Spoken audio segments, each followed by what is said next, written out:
be fine. In the previous lecture, you have learned about different types of acids. Previous lecture में मैंने आपको कुछ जो है टाइप्स ऑफ एसिड्स के बारे में बताया था. आज जो ये टॉपिक आपका है डिफरेंट टाइप्स ऑफ एसिड्स का, ये कंटिन्यू है.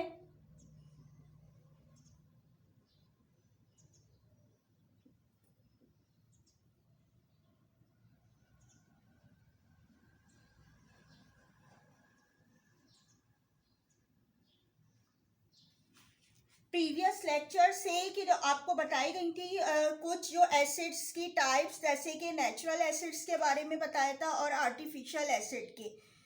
इसके बाद भी कुछ जो एसिड होते हैं इनकी स्ट्रेंथ के लिहाज से इसको टू टाइप्स में डिवाइड किया जाता है. फर्स्ट टाइप जो होती है एसिड की, इसको कहा जाता है एक एसिड की टाइप जिसको कहते हैं स्ट्रॉन्ग एसिड.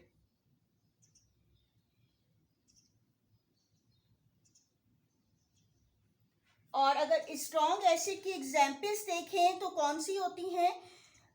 ये होती हैं जैसे hydrochloric acid, nitric acid and sulphuric acid. इसी तरह ये जो है एक एसिड्स होते हैं जिनको कहा जाता है वीक एसिड.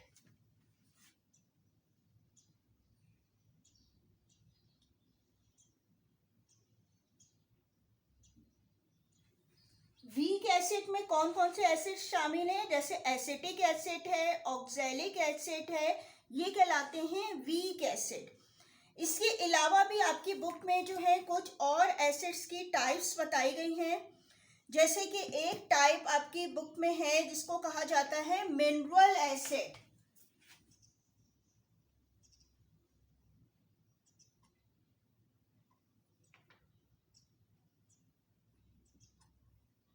अब ये मिनरल एसिड क्या होता है? Acid which are obtain from minerals are called mineral acid. यानी कि ऐसे एसिड जो कि हमें मिनरल से हासिल होती हैं उनको कहते हैं मिनरल एसिड.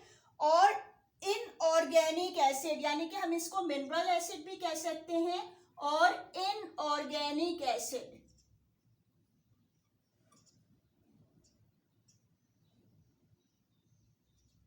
ठीक है, मिनरल एसिड और इनऑर्गेनिक एसिड एक ही नेम है जो कि मिनरल से हासिल किया जाता है. और इसकी एग्जाम्पल हैं जैसे कि hydrochloric acid, sulphuric acid and nitric acid.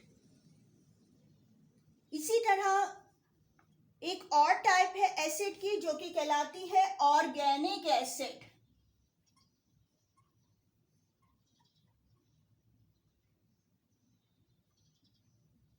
अब ये ऑर्गेनिक एसिड क्या होते हैं? The acid obtain from living beings are called organic acid. यानी कि ऐसे एसिड्स जो कि हमें लिविंग बीइंग से हासिल होते हैं इनको कहते हैं ऑर्गेनिक एसिड्स.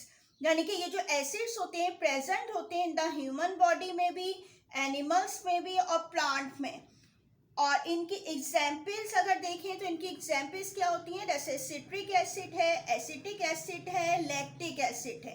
ये कौन से एसिड्स हो गए? Organic acid. इसके अलावा भी जो है एसिड को क्लासिफाई किया जाता है उनकी कंसंट्रेटेड या उनकी डाइल्यूट होने की वजह से जो है इनको डिवाइड किया जा रहा होता है.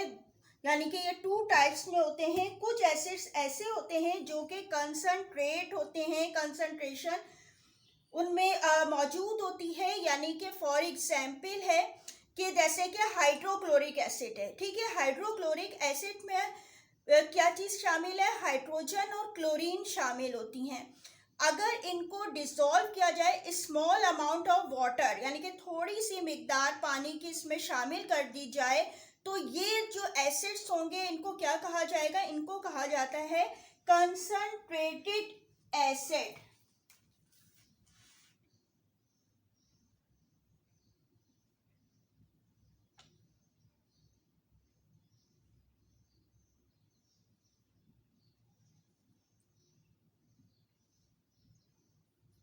ठीक है, कंसंट्रेटेड एसिड क्या बताया है? यानी कि अगर जैसे फॉर एग्जांपल हमने लिया हाइड्रोक्लोरिक एसिड या कोई भी सल्फ्यूरिक एसिड भी ले सकते हैं और इसमें अगर वाटर की बहुत ही स्मॉल क्वांटिटी शामिल की जाए तो इस एसिड्स को क्या कहा जाएगा, कंसंट्रेटेड एसिड कहा जाएगा, क्योंकि इसमें वाटर की मिकदार जो है बहुत थोड़ी तादाद में मौजूद है।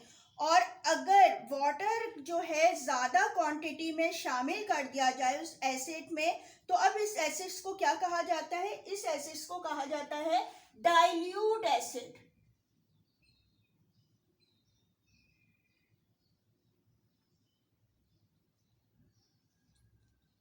ठीक है, अब इन एसिड्स को हम क्या कहेंगे, डाइल्यूट एसिड कहेंगे।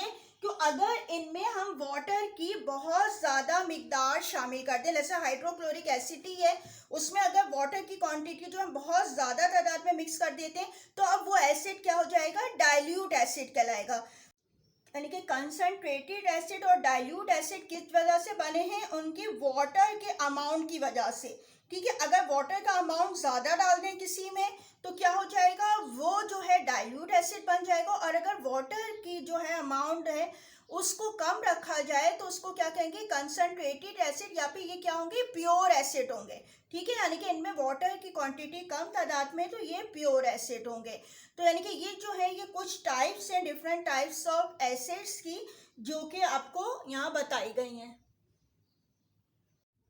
अब प्रॉपर्टीज ऑफ एसिड्स देख लेते हैं। जब मैंने एसिड का टॉपिक स्टार्ट किया था तो उस वक्त भी आपको चंद जो है एसिड की प्रॉपर्टीज बताई थी और बोला था कि इसका आगे पूरा टॉपिक है जिसमें आपको डिटेल से बताई जाएंगी। तो ये जो प्रॉपर्टीज ऑफ एसिड हैं वो टॉपिक स्टार्ट कर रहे हैं कि फर्स्ट मैंने आपको बताया था कि कुछ चीज़ें ऐसी होती हैं, कुछ फ्रूट्स ऐसे होते हैं जिनमें एसिड्स मौजूद होता है। और जैसे कि फॉर एग्जांपल आपको बताई गई थी ऑरेंज है, लेमन है, अगर आप इसको खाते हैं, ठीक है, या इनका जूस पीते हैं तो आपने फील क्या होगा कि इसका टेस्ट कैसा महसूस होता है, इसका टेस्ट होता है सॉर टेस्ट। ठीक है, वो चीज आपको जो है वो क्या है, खट्टी महसूस हो रही होती है। तो यानी कि एसिड का टेस्ट कैसा होता है, सॉर टेस्ट होता है। इसके अलावा एक और प्रॉपर्टीज है जो कि इनके इंडिकेटर के लिहाज से बताई गई है। अभी इंडिकेटर क्या होता है ये आपको समझा रही हूँ। इंडिकेटर्स जो होते हैं ये ऐसे सब्सटेंस होते हैं जिनको अगर एसिड या बेस में शामिल किया जाता है तो उसका कलर जो होता है वो चेंज हो जाता है।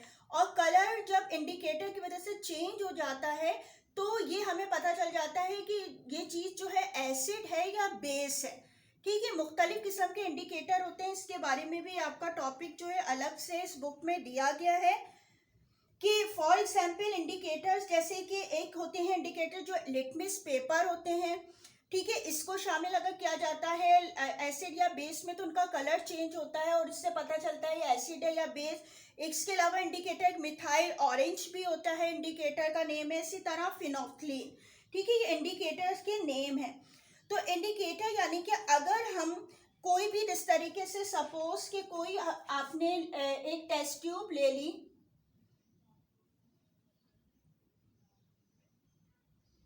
ठीक है, ग्लास की होती है, जो कि लैब में, केमिस्ट्री लैब में मौजूद होती है। ये आपने टेस्ट ट्यूब ले ली और इसमें जो है आपने कोई एसिड डाला है। ठीक है, और आपको ये बताया नहीं गया कि इसमें ये एसिड है या बेस है, तो आप जो है इंडिकेटर अगर इसमें डाल देंगे तो इससे जो है आपको पता चल जाएगा, इसके कलर जो डिफरेंट आता है इससे कि ये इंडिकेट करता है कि एसिड है या फिर बेस है। अब यहाँ पे क्या है कि अगर लिटमस पेपर, जैसे कि आपको बताया गया है, लिटमस पेपर भी एक इंडिकेटर होता है और लिटमस पेपर जो होते हैं वो 2 कलर के होते हैं। ठीक है, ये लिटमस पेपर इस तरह होता है, पेपर की फॉर्म में होता है। एक 2 टाइप के होते हैं, एक होता है रेड लिटमस पेपर,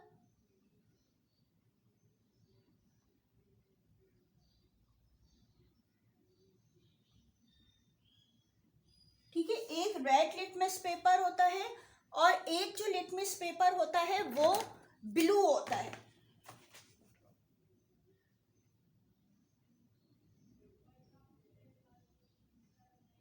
ठीक है, एक रेड लिटमस पेपर हो गया और एक ब्लू। ठीक है, टू कलर के लिटमस पेपर होते हैं। अगर इसको वन बाय वन करके अगर हम किस में डाल दें, ये इस टेस्ट ट्यूब में डालें, तो इसके कलर के डिफरेंस से हमें पता चलेगा कि ये एसिड है या बेस है। ठीक है, यानी कि अगर रेड लिटमस पेपर को, ठीक है, ये वाला जो रेड लिटमस पेपर है, अगर इसको इसमें डाला जाए, इस रेड लिटमस पेपर को अगर हम इस टेस्ट ट्यूब में डालें तो क्या होगा, अगर हमने इस तरीके से डाला रेड लिटमस पेपर को, तो क्या होगा, इसमें कोई कलर चेंजेस नहीं होती है, यानी कि रेड लिटमस पेपर सेम वैसे ही रहेगा जैसे पहले था। तो ये इंडिकेट कर रहा होता है कि जो चीज़ इसमें मौजूद है, ठीक है, इस टेस्ट ट्यूब के अंदर जो सब्सटेंस है वो क्या है, एसिड है। अब इसको टेस्ट करने के लिए कि वाकई एसिड है कि नहीं, कि एक और टेस्ट भी किया जाता है इसके साथ, यानी कि अगर अब हम, ये ब्लू लिटमस पेपर है, ठीक है, अब ये ब्लू वाला लिटमस पेपर अगर हम इस टेस्ट ट्यूब में डालें तो क्या होता है, ब्लू लिटमस पेपर जैसे ही इसमें जाता है तो क्या होगा, ये चेंज हो जाएगा इसका कलर, और ये किस कलर में चेंज हो जाएगा, रेड में। ठीक है, यानी कि ब्लू लिटमस पेपर कैसे में चेंज हो गया, रेड कलर में। ठीक है, फिर ये आहिस्ता आहिस्ता धरिए जब एब्जॉर्ब करता जाएगा तो ये ऊपर तक रेड में हो जाएगा, लेकिन वैसे ये जैसे ही डिप होता है तो किस में ये चेंज हो जाता है, रेड कलर में चेंज हो जाता है। यानी कि ब्लू लिटमस का रेड कलर में चेंज हो जाना ये इंडिकेट कर रहा होता है कि इसमें जो सोल्यूशन मौजूद है, जो सब्सटेंस मौजूद है, वो क्या है, एसिड है। ठीक है, इसी तरीके से आपको बताया गया मिथाइल ऑरेंज। ठीक है, मिथाइल ऑरेंज एक लिक्विड होता है जो कि अगर इसमें डाला जाता है लिक्विड फॉर्म में तो भी इसका कलर जो होता है, यानी कि जिसमें एसिड मौजूद है उसका कलर रेड हो जाता है। और इसी तरह एक और इंडिकेटर भी होता है जिसको फिनोल्फ्थीन कहा जाता है। फिनोल्फ्थीन को भी जब ये कलरलेस होता है, फिनोल्फ्थीन इसको भी जब इसके ड्रॉप्स डाले जाते हैं, यानी कि फिनोल्फ्थीन जो इंडिकेटर है, इसके ड्रॉप्स अगर हम इसमें डालते हैं तो क्या होता है, इसका कोई कलर चेंज नहीं होता है, यानी कि एसिड जो कलरलेस एसिड था वो वैसे ही रहता है। तो ये भी इंडिकेट कर रहा होता है कि ये जो इसमें जो सब्सटेंस मौजूद है टेस्ट ट्यूब में वो क्या है, एसिड है। यानी कि सेकंड प्रॉपर्टी जो मैंने आपको बताई है, ये क्या बताई है कि इसके इंडिकेटर के लिहाज से अगर हम टेस्ट करें, यानी कि इंडिकेटर डिफरेंट टाइप्स के होते हैं, जैसे फिनोल्फ्थीन है और इसके अलावा मिथाइल ऑरेंज है, लिटमस पेपर है, ये इंडिकेटर के नेम है। तो इनको अगर हम डालते हैं एसिड में तो इनके जो कलर चेंज होते हैं तो उससे हमें पता चल जाता है ये एसिड है या नहीं है।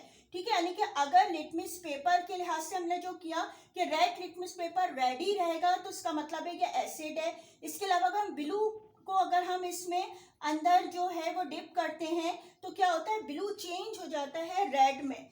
यानी कि जो रेड कलर जो लिटमस पेपर का आता है ये इस बात को इंडिकेट कर रहा होता है कि इस टेस्ट ट्यूब में जो सब्सटेंस मौजूद है वो क्या है, एसिड है। इसके अलावा थर्ड प्रॉपर्टीज देख लें तो इसकी क्या होती है, कंडक्ट इलेक्ट्रिसिटी।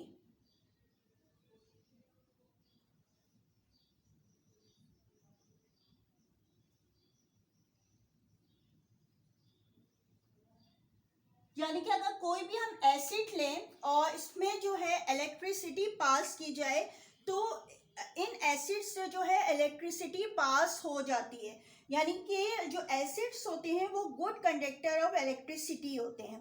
इसके अलावा एसिड की एक प्रॉपर्टी ये भी होती है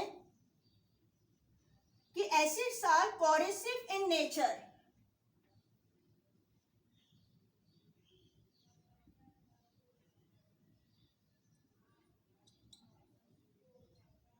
कोरिसिव मीन्स क्या होता है, यानी कि अगर ये एसिड जो होते हैं इतने स्ट्रॉन्ग होते हैं, अगर किसी चीज पे ये गिरते हैं, पेपर पे या आपके कपड़ों पे, तो क्या होते हैं उस चीज को जो होते हैं वो गला देते हैं, बिल्कुल खत्म कर देते हैं, इतने स्ट्रॉन्ग होते हैं। ठीक है, यानी कि एसिड जो होते हैं वो क्या होते हैं, कोरिसिव इन नेचर होते हैं। यानी कि किसी चीज पर अगर इनको डाला जाए तो वो क्या होगा, यानी कि अगर क्लॉथ है या पेपर वगैरह है तो ये उसको जो है बिल्कुल गला के ख़त्म कर देते हैं, जला देते हैं, गला देते हैं। तो इसीलिए जब इन एसिड को हम लेबॉर्ट्री में भी यूज़ कर रहे होते हैं तो बहुत ज़्यादा एहतियात के साथ यूज़ करना चाहिए।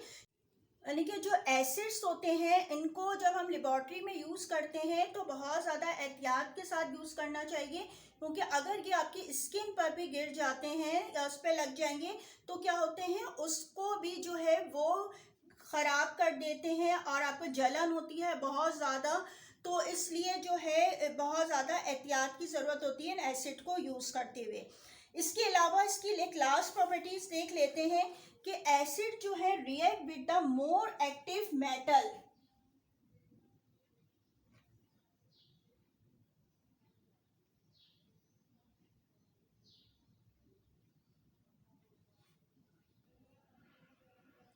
ठीक है, यानी कि एसिड जो होते हैं मोर एक्टिव जो है मेटल्स उनके साथ रिएक्ट करते हैं, और जो रिएक्ट करते हैं जब तो क्या चीज फॉर्म होती है, सॉल्ट बनता है।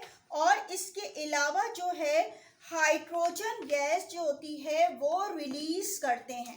ठीक है, यानी कि एसिड मुख्तलिफ किस्म के मेटल के साथ रिएक्ट करने के बाद जो है वो क्या चीज फॉर्म हो रही होती है, सॉल्ट बनता है, और इसके अलावा हाइड्रोजन जो है वो रिलीज होती है। फॉर एग्जाम्पल, यानी कि मोर एक्टिव अगर हम मेटल ले लें तो कौन सा मेटल लिया हमने, जैसे कि है एल्यूमिनियम।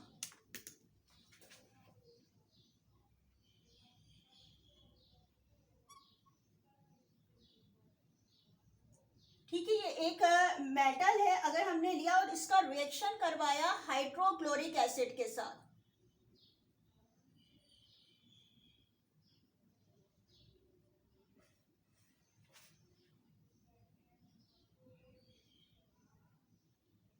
ठीक है, हाइड्रोक्लोरिक एसिड और एल्युमिनियम का आपस में रिएक्शन करवाया गया तो हमें क्या मिलता है, सॉल्ट मिलता है।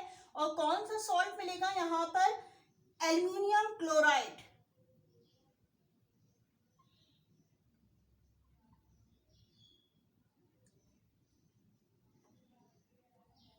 ठीक है, एल्युमिनियम क्लोराइड मिलेगा, और इसके अलावा हाइड्रोजन गैस जो है वो रिलीज होगी।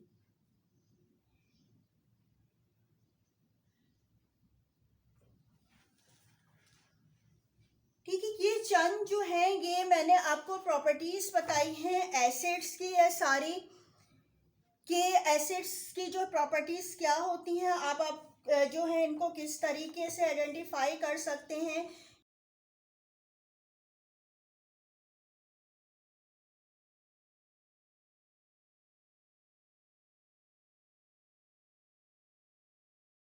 अच्छा, अब क्लास जो है होमवर्क देख लीजिएगा। क्वेश्चन नंबर 2 तक मैं करवा चुकी हूँ। क्वेश्चन नंबर 3 है, what are mineral acid, give 2 examples. सबसे पहले आपने साइड हेडिंग देनी है मिनरल एसिड्स की, और इन्वर्टेड कॉमास में इसकी डेफिनेशन लिखना है दोनों साइड गैप देके। Acids which are obtained from minerals are called mineral acids और inorganic acids, inverted commas close. फिर इसकी एग्जाम्पल्स 2 पूछी गई हैं, आपने क्या लिखना है, नंबर 1 करके hydrochloric acid and number 2 sulphuric acid. Question number 4 देख लीजिएगा, what are organic acids, give 2 examples. Side heading देंगे ऑर्गेनिक एसिड्स की, इन्वर्टेड कॉमास में इसका आंसर भी है, the acids obtain from living beings are called organic acids, inverted commas close. इसके बाद एक लाइन का गैप दीजिएगा आप लोग। एक लाइन का पूरा गैप देने के बाद आप न्यू पैराग्राफ में लिखेंगे इन लाइंस को जो अब आपको देख रही होंगी। Organic acids are present in the bodies of human beings, animals and plants. ठीक है, ये आपने आंसर लिख लेना है। इसके बाद क्वेश्चन में पूछा गया था इसकी 2 एग्जाम्पल्स भी, तो आपने एग्जाम्पल नंबर 1 और 2 करके लिखना है, सिट्रिक एसिड, और नंबर 2 जो है वो क्या हो गए, लैक्टिक एसिड। तो आज का जो आपका होमवर्क क्या है, 3 और 4। आज जो मैंने लेक्चर दिया है आपको, उसमें आपको मैंने प्रॉपर्टीज ऑफ एसिड भी एक्सप्लेन की गई थी, और इसका भी पूरा एक आंसर है। ठीक है, ये आंसर जो है प्रॉपर्टीज ऑफ एसिड वाला, ये मैं आपको नेक्स्ट लेक्चर में लिखवाऊंगी। आज जो आपका होमवर्क है स्टेप जो है क्वेश्चन नंबर 3 और 4 है। I hope you have understood this topic and also homework. Remaining chapter will be explained in next lecture. Thank you. Allah Hafiz.